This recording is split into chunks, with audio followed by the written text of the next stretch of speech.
नमस्कार दोस्तों, स्वागत है आपका एक बार फिर से इस वीडियो सीरीज में। और पिछले वीडियो में हमने बात की थी कुछ भाषाएं जो हमारे लैंग्वेजेस इन इंडिया में बात की थी हमने बात की थी इंडो आर्यन ग्रुप की और द्रविडियन ग्रुप की। इन दो के बारे में बात कर चुके थे। अब हम बात करेंगे सिनो तिब्बतियन ग्रुप। ये आपका लिस्ट कहाँ गया यार, ये रहा लिस्ट। तो सिनो तिब्बतियन ग्रुप के बारे में हम बात करेंगे। मैं पेन ले लूँ। ये और ये दोनों हो गई है। इसके बारे में हम बात करते हैं सिनो तिब्बतियन ग्रुप 4 नंबर के बारे में। पहले यही देख लेते हैं। इसमें क्या है, 0.6% जो है इंडियन पॉपुलेशन है इसको बोलती है, इसको प्रैक्टिस करती है, ये कह सकते हैं। तिब्बतो बर्मन, सियामीस चाइनीज़, ये दो ग्रुप में इसको डिवाइड किया गया है सिनो तिब्बतियन को। और इसमें आप देखेंगे ज़्यादातर इसको प्रैक्टिस किया जाता है कहाँ, हिमालयन साइड में और नॉर्थ बिहार, नॉर्थ बंगाल, आसाम और नॉर्थ ईस्टर्न फ्रंटियर, इन क्षेत्रों में जो है हमारे इस सिनो तिब्बतियन का इस्तेमाल किया जाता है। और सिनो तिब्बतियन में जो ये तिब्बतो बर्मन और सियामीस चाइनीज़, ये दो लैंग्वेज, इस दो पार्ट में इसको डिवाइड किया गया है। इसमें अगर हम आगे बात करें तिब्बतो बर्मन में, तो इसके अंदर कुछ लैंग्वेजेस आती हैं जिनको फर्दर डिवाइड किया गया 4 अलग अलग ग्रुप में।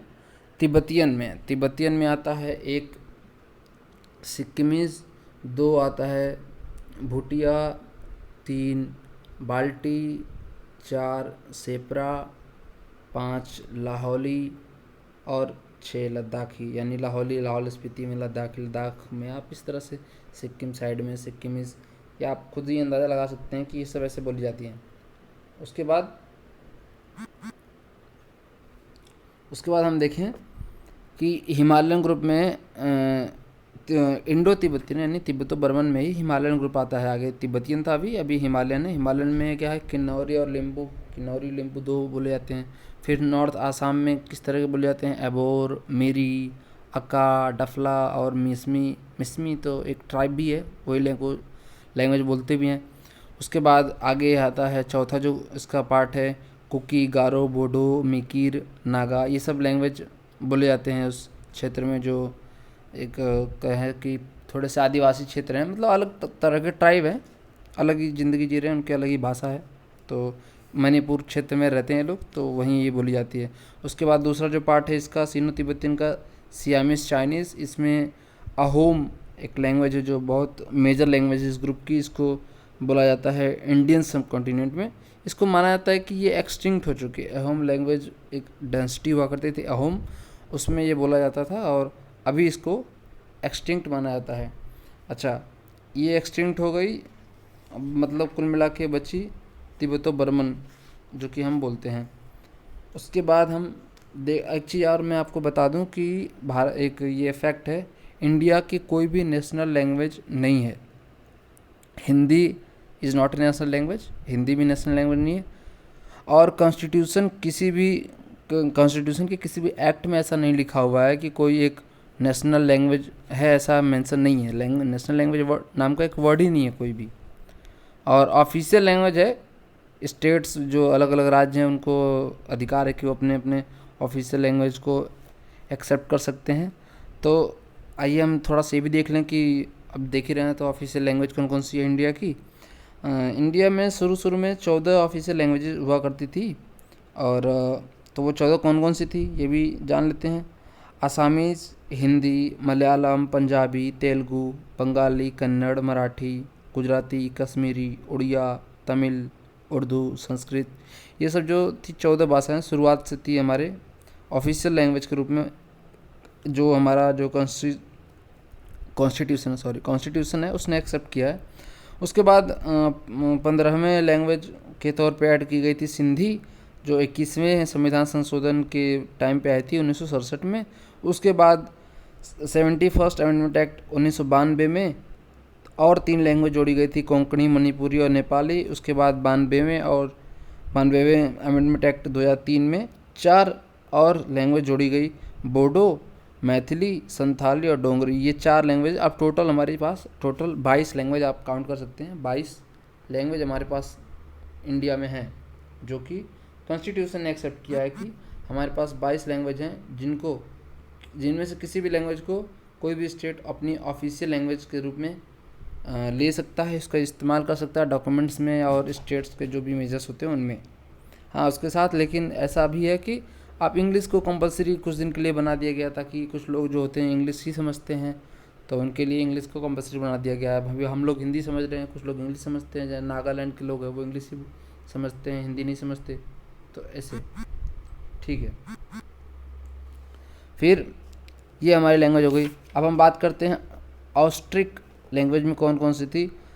इसके अंदर जो ऑस्ट्रिक एशियाटिक सब फैमिली आती थी, वो लैंग्वेज जिसमें बोलते थे मुंडा और कोल ग्रुप। आपने सुना होगा सेंट्रल ईस्टर्न और नॉर्थ ईस्टर्न इंडिया में कुछ प्रजातियां हैं मुंडा और कोल, ये पिछड़ी प्रजातियों में आती हैं। इनको सरकार बहुत ही ध्यान देती है, इनके बचाव और रक्षण के लिए बहुत ही कम रह गए हैं ये लोग। तो ये लोग इन ऑस्ट्रिक लैंग्वेजेस को बोलते हैं, और इनमें कुछ मोंग खामेर ग्रुप है, विग है, खांसी है, निकोबारिस। खांसी मतलब गारो खासी जानते हैं, जो हिल्स हैं नॉर्थ ईस्ट में हमारे, वहाँ पे जो ट्राइब्स हैं ये लोग इस तरह के लैंग्वेजेस को बोलते हैं। और खांसी संथाली इसमें मोस्ट इम्पॉर्टेंट लैंग्वेज है, इसको बोला जाता है। संथाल ट्राइब जो है झारखंड के, बिहार और बंगाल के, वो लोग बोलते हैं। ऑस्ट्रिक में ये सब आती है।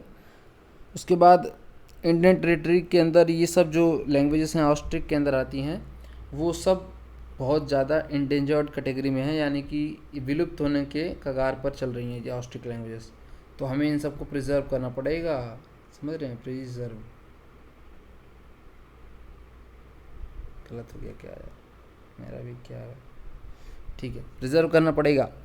तो उसके बाद अदर लैंग्वेज में द्रविडियन ट्राइबल, गोंडी, ओराऊं, प्राजी एक्सेट्रा, ये सब जो लैंग्वेज हैं जो कुछ बहुत तरह तरह के अलग अलग तरह की हैं, जिनको क्लासीफाई नहीं किया जा सकता अलग अलग ग्रुप में। फिर भी अगर हम इसमें देखा जाए तो कई सारी भाषाएं हैं जो बोली जाती हैं और इसको प्रैक्टिस किया जाता है। क्राइटेरिया क्या है कि कोई भी लैंग्वेज हमारे देश की वो हो जाए जिसको हम बोलें, जो ऑफिशियल लैंग्वेज के तौर पे उसको रिकॉग्नाइज़ किया जाए। उसमें कुछ जो आर्टिकल 343 है कॉन्स्टिट्यूशन का, उसमें बताया गया है कि the official language of union government shall be Hindi in Devanagari script, यानी कि जो हम देख रहे हैं वो हिंदी और देवनागरी स्क्रिप्ट में है। मतलब ये ऑफिशियल लैंग्वेज है, नेशनल लैंग्वेज नहीं है, ये ध्यान रखिएगा। कंपटीशन में पूछ देता है what is the national language of India, तो कोई नेशनल लैंग्वेज है ही नहीं हमारे देश की। बहुत बड़ी विडम्बना है, आज़ादी के 75 साल होने को हैं लेकिन हमारे पास कोई नेशनल लैंग्वेज नहीं है। खैर, ये बात की बात है। उसके बाद parliament decide otherwise the use of English for official purpose was to cease 15 years. मतलब वही है कि पार्लियामेंट ने जो डिसाइड किया था कि शुरुआत के 15 साल हम इंग्लिश को यूज़ करेंगे, एक साथ में लैंग्वेज के तौर पे हिंदी के साथ साथ, और धीरे धीरे करके कुछ राजनीतिक कारण और कुछ और कारण की वजह से वो इंग्लिश धीरे धीरे आगे बढ़ती गई। और ऑफिशियल लैंग्वेज कोई नहीं, ऑफिशियल लैंग्वेज तो है लेकिन नेशनल लैंग्वेज कोई नहीं है, ये हमें याद रखना है। चलिए, ऑफिशियल लैंग्वेज एक्ट आता है 1963 में, उसमें हिंदी को देवनागरी स्क्रिप्ट में वही ऑफिशियल लैंग्वेज घोषित कर देते हैं, और सब्सिडरी लैंग्वेज के तौर पर इंग्लिश या फिर जो स्टेट है उसके साथ जो भी लैंग्वेज वो अपना लेना चाहे वो। तो फिलहाल के लिए इतना ही। अगले वीडियो में और कुछ हम देखेंगे। अभी हमारे पास दो रह गए ना, हाँ, एक नेग्रॉइड रह गए और एक अदर्स वाले रह गए, तो इसको भी हम देखेंगे। थैंक यू, और आई होप कि आपको कुछ ना कुछ सीखने को इसमें ज़रूर मिलेगा। Thank you so much for watching this session. Thank you all.